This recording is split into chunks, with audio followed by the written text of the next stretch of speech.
ಮನೇಲಿ ಫಂಕ್ಷನ್ ನಡೀತಾ ಇರೋ ಟೈಮಲ್ಲಿ ಏನಾದರೂ ಒಂದು ಈ ಥರ ಶುಭ ಕಾರ್ಯ ಏನಾದರೂ ಆದರೆ ಎಷ್ಟು ಖುಷಿ ಆಗುತ್ತಲ್ವಾ. ಸೊ ನಾವೆಲ್ಲರೂ ಕುತ್ಕೊಂಡು ಊಟ ಮಾಡ್ತಾ ಇದ್ವಿ. ಅದೇ ಟೈಮ್ಗೆ ಹನುಮಾನ್ ಬಂದು ಕೂತಿ ಬಾಗ್ಲ ಹತ್ರ ಬಂದು ಕುತ್ಕೊಂಡಿದ್ದೆ ಡೋರ್ ಹತ್ರ.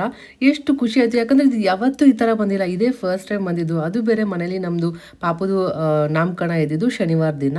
ಸೊ ಪೂಜೆ ಎಲ್ಲ ನಾವು ಮುಗಿಸ್ಕೊಂಡು ಊಟ ಎಲ್ಲ ಮಾಡಾಕಿದ್ವಿ. ಸೊ ಊಟ ಮಾಡೋಣ ಅಂತ ಎಲ್ಲರೂ ಒಟ್ಟಿಗೆ ಕುತ್ಕೊಂಡು ಊಟ ಮಾಡಬೇಕಾದ್ರೆ ಸೊ ಡೋರ್ ಹತ್ರ ಏನೋ ಸೌಂಡ್ ಆಗ್ತಾ ಇತ್ತು. ನಾನು ಫಸ್ಟ್ ಸಿರಿ ನೋಡಿದ್ದು ನನ್ನ ತಂಗಿ, ಏನೋ ಸೌಂಡ್ ಆಗ್ತಿದೆ ಅಂತ ನೋಡಿದ ತಕ್ಷಣ ಕರೆಕ್ಟಾಗಿ ಡೋರ್ ಹತ್ರ ಬಂದು ಕೂತ್ಕೊಂಡಿದ್ದೆ ಕೂತಿ. ಸೊ ಅದೊಂಥರ ಖುಷಿ ಆಯಿತು.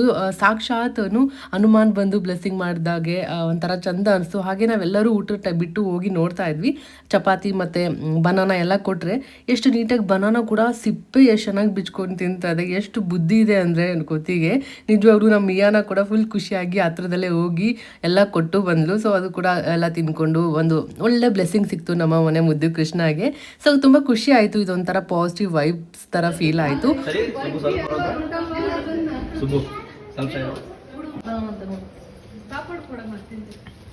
ಫುಲ್ ತಿಂತಾ ಇಲ್ಲ, ಸೈಡಿಗೆ ಬೇರೆ ಸ್ಟೋರ್ ಮಾಡ್ಕೊತಾ ಇತ್ತು ಆಮೇಲೆ ತಿನ್ನೋದಕ್ಕೆ ಕೂಡ. ಇನ್ನು ಸಾಯಂಕಾಲಕ್ಕೆ ಅಮ್ಮ ಏನೋ ಒಂದು ಆರ್ಡ್ರ್ ಮಾಡಿದ್ರು ಪಾಪಗೆ, ಒಂದಷ್ಟು ಬಟ್ಟೆ ಎಲ್ಲ ಸಮ್ಮರ್ ಅಲ್ವಾ, ಸೊ ಕಾಟನ್ ಮೆತ್ತಗೆ ಚೆನ್ನಾಗಿರಲಿ ಅಂದ್ಬಿಟ್ಟು.